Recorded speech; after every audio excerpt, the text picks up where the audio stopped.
Waktu teduh dengan Tuhan itu adalah sesuatu yang tidak bisa diwakilkan. Itu saudara harus melakukan sendiri. Atau pacaran ya. Saudara pernah enggak pacaran ya? Saya percaya saudara dan saya pernah pacaran ya. Mau enggak? Kalau saudara pacaran sama pacar saudara itu diwakilkan orang lain. Ya tentunya enggak. Tentunya kita sendiri yang ingin hadir bersama-sama dengan pacar kita. Demikian pula dengan waktu teduh.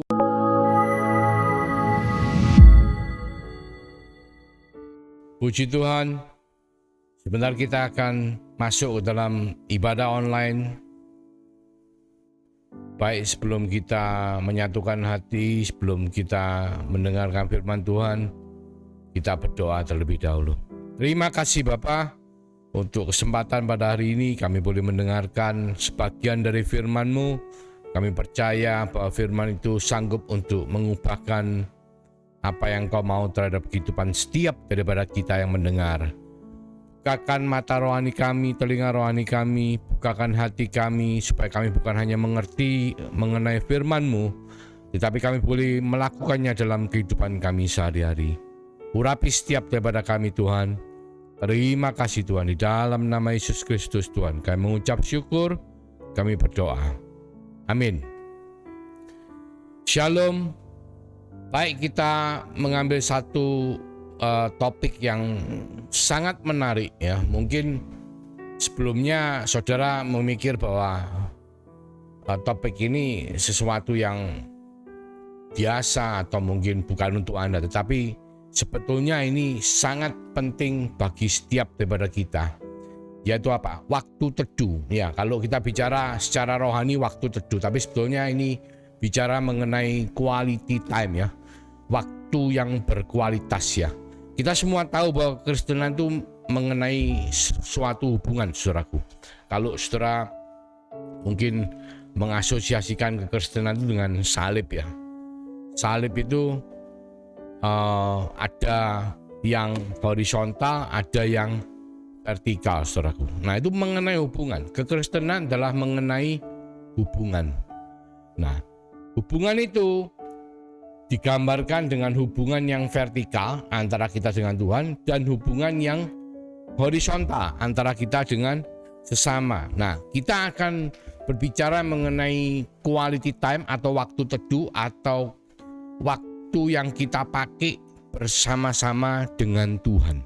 Ya, kalau bicara vertikal ya, bersama-sama dengan Tuhan, itu adalah waktu teduh. Nah, bagaimana caranya kita? Apa itu yang dinamakan waktu teduh? Nah, waktu teduh itu kalau kita mengambil satu kata-kata bijak dari Dallas Willard, dikatakan waktu teduh adalah disiplin rohani yang paling radikal dalam kehidupan yang dipimpin oleh Roh, karena memudahkan kita melakukan disiplin rohani lain seperti firman, doa, puasa, ibadah bersama, dan lain-lain. Jadi waktu teduh adalah fondasi atau dasar. Sama seperti hubungan suami istri. Sebetulnya ketika suami istri itu melakukan perjalanan kehidupan bersama, itu dikatakan mereka melakukan banyak hal, semua hal dalam kehidupan itu bersama-sama. Nah, fondasi dari hubungan itu adalah quality time. Jadi kalau fondasi dari hubungan kita kekristenan itu adalah waktu teduh. Jadi disiplin rohani yang mendasari semua kegiatan hubungan kita dengan Tuhan maupun dengan sesama. Jadi sesuatu yang sangat penting, saudaraku. Ya, saya memberikan satu gambaran. Kalau di Jepang itu ada satu komik ya mengenai silat ya. Ini bicara mengenai satu perumpamaan. Itu ada yang dinamakan Iron Fist, satu pendekar yang hanya bisa satu jurus. Jurusnya cuma satu, tidak punya lain-lainnya. Tapi pendekar ini sangat terkenal. Dia hanya belajar satu jurus dalam kehidupannya. Dikatakan Iron Fist. Jadi jurusnya jurus pukulan besi. Dia tidak bisa jurus lainnya, cuma bisa satu jurus. Tapi karena dia bisa satu jurus itu, dia bisa menjadi orang yang sangat terkenal di dunia persilatan. Ini ceritanya seperti itu. Nah, waktu teduh itu gambarannya seperti itu, saudaraku. Jadi kalau kita tuh punya waktu teduh yang baik atau quality time yang baik dengan Tuhan, itu akan menjadi satu jurus yang luar biasa dalam kehidupan kekristenan kita.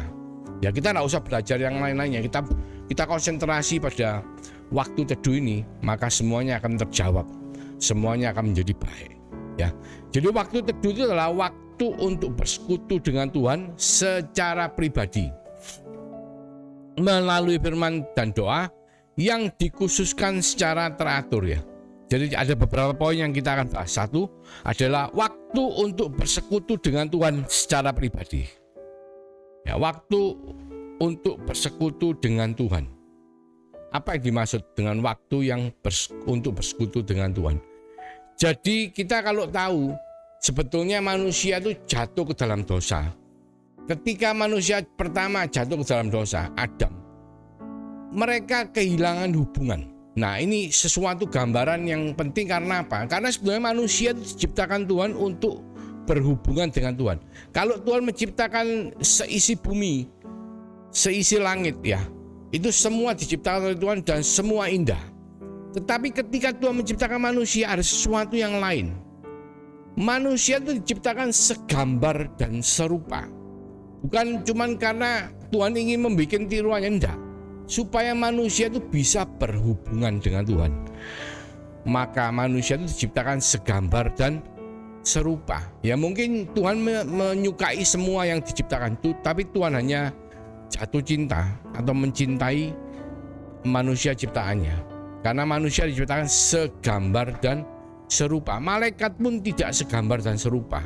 Oleh karena itu ketika malaikat jatuh ke dalam dosa, Tuhan tidak memberikan keselamatan, kasih karunia anugerah. Tapi manusia jatuh ke dalam dosa, manusia diberi kesempatan untuk menerima kasih karunia Tuhan.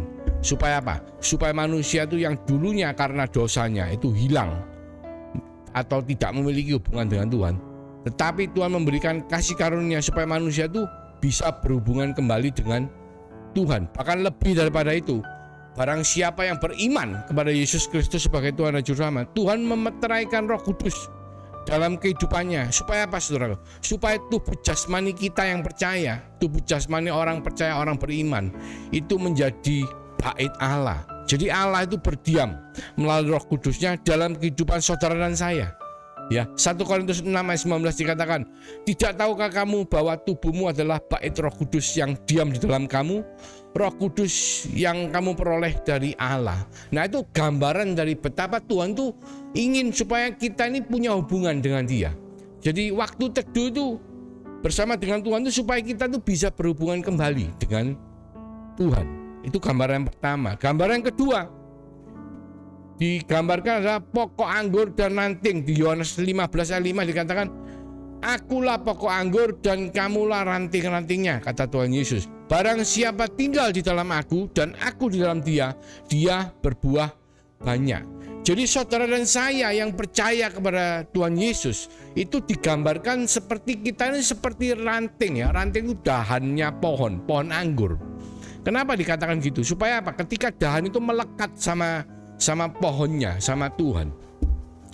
Supaya kalau kita ini punya hubungan dengan melalui waktu teduh dengan Tuhan, maka hidup kita itu akan berbuah, saudara. Itu adalah gambaran daripada pokok anggur dan ranting. Juga ada ayat yang menggambarkan di Galatia 4 ayat 6, kita itu seperti anak terhadap Bapa. Bapa adalah Tuhan, kita adalah anak ya. Di Galatia 4 ayat 6 dikatakan, karena kamu adalah anak, maka Allah telah menyuruh roh anaknya ke dalam hati kita yang berseru, ya Aba, ya Bapa. Jadi kita ini saudara digambarkan sebagai anak ya. Bahkan di perumpamaan anak yang hilang, kita tuh seperti anak yang hilang dan kembali kepada Bapaknya. Dan karena kita telah dimeteraikan oleh Roh Kudus, maka kita bisa memanggil Tuhan itu sebagai Bapa, ya Aba, ya Bapa. Jadi itu gambaran dari kerinduan Tuhan adalah supaya kita itu sebagai anaknya bisa punya hubungan kembali dengan Tuhan. Jadi waktu teduh itu waktu yang penting saudaraku. Quality time, kualitas waktu yang berkualitas untuk saudara dan saya bisa memiliki hubungan bersama dengan Tuhan. Bahkan lebih daripada itu, di dalam perjalanan kekristenan dikatakan pada akhirnya nanti saudara dan saya akan dijemput oleh Tuhan. Kita semua akan menjadi mempelai perempuan ya. Yesus sebagai mempelai laki-laki, kita sebagai mempelai perempuan. Di Yesaya 62 ayat 5 dikatakan, seperti seorang muda belia menjadi suami seorang anak darah, demikianlah dia, ya, dia itu huruf besar ya, yang membangun engkau akan menjadi suamimu. Dan seperti girang hatinya seorang mempelai melihat pengantin perempuan, demikianlah Allahmu akan girang hati atasmu. Jadi gambaran daripada yang kita baru bahas, saudaraku ya, mengenai kita menjadi bait Allah, mengenai kita seperti dahan daripada pokok anggur ya, ranting daripada pokok anggur, mengenai kita sebagai anak daripada bapa, mengenai kita sebagai mempelai perempuan daripada mempelai laki-laki. Itu adalah gambaran dari bagaimana ketika saudara memakai waktu yang berkualitas atau waktu teduh saudara, itu adalah bersama dengan Tuhan. Karena apa? Karena Tuhan jelas sekali menulis di Alkitab, kita ini harus benar-benar memiliki hubungan dengan Tuhan. Nah, seringkali mungkin saudara dan saya bingung bagaimana caranya kita memiliki waktu yang bisa berkualitas dengan Tuhan. Dan itu diwakilkan oleh bagaimana yang dikatakan, dijelaskan sebagai waktu teduh. Karena Tuhan menghendaki dan merindukan supaya kita mengalami kepenuhan hidup ketika kita bisa melakukan waktu teduh kita dengan baik. Jadi kita tidak boleh mengurangi atau menghilangkan bahkan ya waktu teduh kita. Karena apa? Seperti suami istri itu harus selalu mempunyai quality time atau waktu yang berkualitas untuk bersama-sama melakukan aktivitas apapun. Itu dasarnya adalah ketika suami dan istri itu punya quality time. Demikian dengan hubungan kita dengan Tuhan. Apapun yang kita lakukan, pelayanan, kehidupan kita, bagaimana kita bisa berbuah dalam kehidupan, itu adalah ketika dasar waktu teduh kita atau quality time kita dengan Tuhan sudah terpenuhi dengan baik. Jadi kita harus benar-benar punya kesadaran bahwa Tuhan itu hadir dalam hidup kita melalui waktu teduh kita ya. Kita akan ulang lagi ya, waktu teduh adalah waktu untuk bersekutu dengan Tuhan.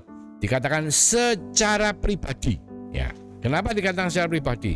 Ya memang mungkin saudara ngomong, oh saya kan sudah ibadah Pak, ke gereja, saya sudah pelayanan, saya sudah persekutuan. Nah, persekutuan itu melibatkan jemaah. Kita beribadah di gereja, kita bersama-sama merayakan hari Minggu atau bahkan doa malam atau perayaan lain itu bersama-sama dengan yang lain.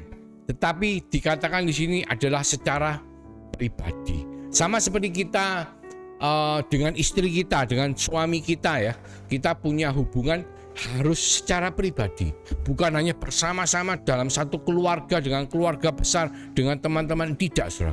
Tapi kita harus memiliki waktu secara pribadi. Bahkan beberapa dari contoh kehidupan itu seringkali kita juga harus mengalami sendiri atau dikatakan secara pribadi. Tidak boleh kita wakilkan kepada orang lain. Mungkin beberapa dari saudara akan ngomong, loh waktu teduh kan tidak perlu kita Pak, kan sudah ada Pak Pendeta yang bisa membacakan renungan firman Tuhan, yang bisa menjelaskan segala sesuatunya kepada kita supaya kita tidak usah belajar menjadi pendeta. Tetapi saya akan memberikan satu contoh ya. Misalnya kalau kita ini gambarkan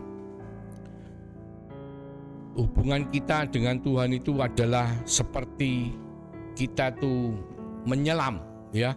Kita menyelam itu kita melihat betapa indahnya ya, seperti saudara melihat diving ya, melihat slide yang kita tampilkan ya, kita melihat betapa indahnya kehidupan laut ya, di dalam laut koral. Wah, luar biasa. Apakah saudara mau mewakilkan itu kepada orang lain?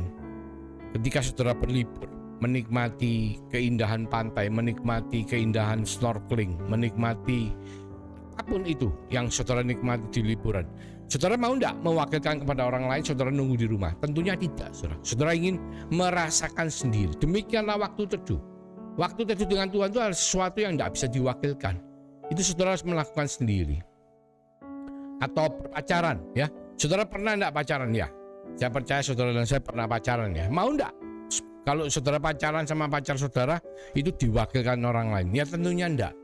Tentunya kita sendiri yang ingin hadir bersama-sama dengan pacar kita. Demikian pula dengan waktu teduh. Atau mungkin saudara makan makanan yang enak, kuliner yang luar biasa.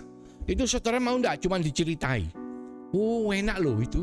Tapi saudara enggak pernah ikut merasakan sendiri. Tentunya tidak, saudara. Tentunya kita mau merasakan sendiri. Dan itu adalah gambaran dari waktu teduh. Jadi waktu teduh sesuatu yang tidak bisa diwakilkan, harus kita lakukan secara pribadi. Oleh karena itu di Mazmur 34 ayat 9 firman Tuhan mengatakan, kecaplah dan lihatlah betapa baiknya Tuhan itu. Jadi kita sendiri itu harus merasakan, saudaraku. Kita sendiri harus melihat bagaimana betapa baiknya Tuhan itu. Bukan kita hanya dengar cerita orang. Orang bersaksi untuk kita, orang berkhotbah untuk kita, terus kita hanya mendengar, oh iya baik ya, oh iya indah ya. Enggak. Tapi kita harus merasakan sendiri, kita harus melihat sendiri melalui apa? Melalui waktu teduh kita, yaitu waktu kita bersekutu dengan Tuhan secara pribadi. Jadi kita lihat bahwa ibadah bersama itu rame-rame berjemaah penting ya, penting juga pada hari Minggu, pada acara-acara tertentu. Tetapi tidak bisa dijadikan alasan untuk mengabaikan ibadah pribadi kita atau waktu pribadi kita bersama dengan Tuhan. Karena apa? Waktu teduh adalah waktu untuk bersekutu dengan Tuhan secara pribadi melalui firman dan doa. Ya, gimana cara? Melalui firman dan doa. Ada dua hal, saudaraku. Karena apa? Karena di 2 Timotius 3 ayat 16 sampai 17 dikatakan, segala tulisan yang diilhamkan Allah memang bermanfaat untuk mengajar, untuk menyatakan kesalahan, untuk memperbaiki kelakuan, dan untuk mendidik orang dalam kebenaran. Dengan demikian, tiap-tiap manusia kepunyaan Allah diperlengkapi untuk setiap perbuatan baik. Kita perlu untuk merenungkan perbuatan baik, untuk merenungkan firman Tuhan. Karena apa? Firman Tuhan itu gambarannya adalah seperti cermin, saudara. Bagaimana kita bisa merefleksikan kehidupan kita di hadapan cermin. Apakah kita sudah melakukan yang baik atau belum? Kalau belum, kita akan berusaha belajar untuk melakukan yang baik. Karena semua firman Allah yang ada di dalam Alkitab yang kita baca itu diilhamkan oleh Allah melalui orang-orang yang dipakai Allah dengan urapan Roh Kudus untuk menulis firman itu. Sehingga kita wajib untuk menggunakannya pada saat teduh supaya firman itu boleh menjadi hidup dalam kehidupan kita. Bukan hanya sekedar tulisan tangan, tetapi bisa merefleksikan, bisa membuat kita berubah, bisa memperbaiki kelakuan dan mendidik kita semua di dalam kebenaran. Supaya apa? Supaya kita bisa berbuah dalam kehidupan ini. Demikian pula di Filipi 4 ayat 6 sampai 7 dikatakan, janganlah hendaknya kamu khawatir tentang apapun juga, tetapi nyatakanlah dalam segala hal keinginanmu kepada Allah dalam doa dan permohonan dengan ucapan syukur. Damai sejahtera Allah yang melampaui segala akal akan memelihara hati dan pikiranmu dalam Kristus Yesus. Itu adalah gambaran doa. Doa adalah bentuk daripada komunikasi kita kepada Tuhan. Kalau firman itu apa yang Tuhan katakan, Tuhan berbicara kepada saudara dan saya secara umum, eksplisit, itu semua ada di Alkitab, yaitu firman Tuhan. Jadi jangan saudara nanti ngomong, oh Tuhan tidak pernah ngomong sama saya. Loh, enggak, saudara. Tuhan sudah ngomong banyak melalui firman-Nya. Dan itu semua ada di Alkitab yang kita baca. Itu adalah perkataan Tuhan secara umum. Ya, secara pribadi mungkin bisa ketika saudara mengalami saat teduh bersama dengan Tuhan, saudara mendengar, belajar mendengar suara Tuhan, maka Tuhan bisa terkadang berbicara kepada saudara. Kadang-kadang timbul suatu pikiran dalam hati nurani saudara. Kadang-kadang bahkan beberapa dari saudara dikasih karunia untuk mendengar secara langsung. Tuhan berbicara secara langsung dalam telinga saudara. Tetapi kita juga harus berkomunikasi kepada Tuhan, yaitu dalam bentuk doa, saudara. Karena yang namanya hubungan antara Tuhan dengan kita itu seperti suami dan istri. Ya tentunya harus komunikasi yang dua arah, ya. Bukan hanya kita berdoa kepada Tuhan terus kita tidak mau mendengarkan suara Tuhan. Kita belajar mendengar dengan membaca firman-Nya, belajar mendengar dengan saat teduh kita merenung mendengarkan apa yang Tuhan mau, dan kita belajar berbicara kepada Tuhan melalui doa-doa yang kita panjatkan, saudara. Dan itu adalah gambaran dari waktu teduh. Karena waktu teduh adalah waktu untuk bersekutu dengan Tuhan secara pribadi melalui firman dan doa. Dan poin terakhir adalah yang dikhususkan secara teratur. Jadi sebetulnya hubungan itu harus secara teratur, saudaraku. Sama seperti saudara dengan istri atau suami saudara. Nggak mungkin saudara cuma berhubungan setahun sekali, enggak. Pasti secara teratur. Nggak mungkin saudara ngomong, hari ini saya nggak mau ngomong sama istri saya, hari ini saya bosan ngelihat suami saya tak tinggal dulu, nanti 2-3 hari lagi baru saya ngomong, baru komunikasi. Nggak mungkin seperti itu. Tentunya saudara akan secara teratur memiliki hubungan, ya. Sama seperti kita, waktu teduh kita kepada Tuhan itu harus secara khusus dan teratur. Kita harus menyediakan waktu. Misalnya kalau baca firman, kita sediakan waktu setiap hari. Bagaimana kita meluangkan waktu kita, ya. Hari-hari ini mungkin saudara tidak usah modal Alkitab membawa kemana-mana, saudaraku. Kalau zaman dulu saudara mungkin sulit, Alkitab tebal besar dibawa kemana-mana, dilihat orang kok begitu. Hari ini saudaraku, saudara cukup bawa handphone saudara, ya. Saudara bisa melihat langsung di aplikasi Alkitab, atau bahkan tidak usah ke aplikasi. Saudara kalau buka medsos itu banyak sekali renungan firman Tuhan, saudara, ya. Banyak saudara-saudara kita tuh yang rindu untuk bisa memberitakan firman Tuhan. Dia meluangkan waktu saat teduh dan dia mendapatkan firman Tuhan, dan dia bikin dengan baik, diberi gambar, diberi ulasan, ya, lalu di upload istilahnya, ya, ditayangkan. Saudara bisa baca itu dan renungkan. Minta waktu, khususkan. Bangun tidur saudara, khususkan waktu untuk bisa merenungkan firman Tuhan. Supaya apa? Supaya waktu teduh yang secara khusus dan teratur itu dilakukan oleh saudara. Maka saudara akan memiliki hubungan yang solid dengan Tuhan, ya. Karena dikatakan apa? Latihan badani terbatas gunanya, tetapi ibadah itu berguna dalam segala hal, karena mengandung janji, baik untuk hidup ini maupun untuk hidup yang akan datang. Jadi saudara tahu, kalau kita melakukan segala sesuatu yang secara teratur dan khusus, itu seperti orang yang latihan olahraga, saudara. Mungkin nge-gym, ya, mungkin fitness, mungkin latihan untuk saudara bertanding. Saudara pasti melakukan secara khusus dan teratur. Tidak ada olahragawan yang latihan kalau mau ini aja, kalau mau tanding saja baru latihan. Oh, enggak, saudara. Saudara mungkin bertandingnya mungkin masih bulan depan, 2-3 bulan lagi. Tapi saudara mulai sekarang setiap hari saudara latihan secara teratur. Nah, kalau latihan badani yang untuk olahraga aja itu sangat penting, apalagi latihan rohani. Karena apa? Karena mengandung janji baik untuk hidup ini maupun untuk hidup yang akan datang. Jadi ibadah latihan rohani atau waktu teduh itu adalah ibadah yang harus kita lakukan, saudaraku, secara khusus dan teratur, ya. Dikatakan disiplin rohani. Waktu teduh itu adalah disiplin rohani yang dikhususkan atau intensional. Jadi kita tuh mengadakan waktu, ya, secara teratur atau reguler, secara berturut-turut. Istilahnya apa? Bukan cuman seingatnya saja, tetapi betul-betul secara rutin, ya. Di Max Lucado, ya, Just Like Jesus mengatakan, orang yang hidup bersama dalam waktu yang lama akhirnya mulai terdengar sama, berbicara sama, bahkan berpikir sama. Ketika kita hidup bersama dengan Tuhan, kita akan mengambil pikirannya, prinsipnya, sikap-sikapnya, kita menyerap hatinya, ya. Sama seperti kalau kita seringkali melihat pasangan suami istri, kalau sudah bertahun-tahun mereka merayakan silver anniversary, bahkan ada yang golden anniversary, ya, 50 tahun perkawinan. Itu biasanya, saudaraku, kalau kita lihat, meskipun mereka laki satu perempuan, ya, suami istri, ya, itu bisa kelihatan kok mirip, ya, mukanya. Karena apa? Kok mirip, ya? Suka ini, ya. Karena apa? Ketika orang itu kumpul, orang itu akan menjadi makin hari makin punya toleransi, makin hari makin menyerupai satu dengan yang lainnya. Bahkan firman Tuhan mengatakan kita akan menjadi seperti apa yang kita lihat dan kita percaya. Kalau kita kumpul dengan Tuhan, kita melihat Tuhan terus, kita akan percaya.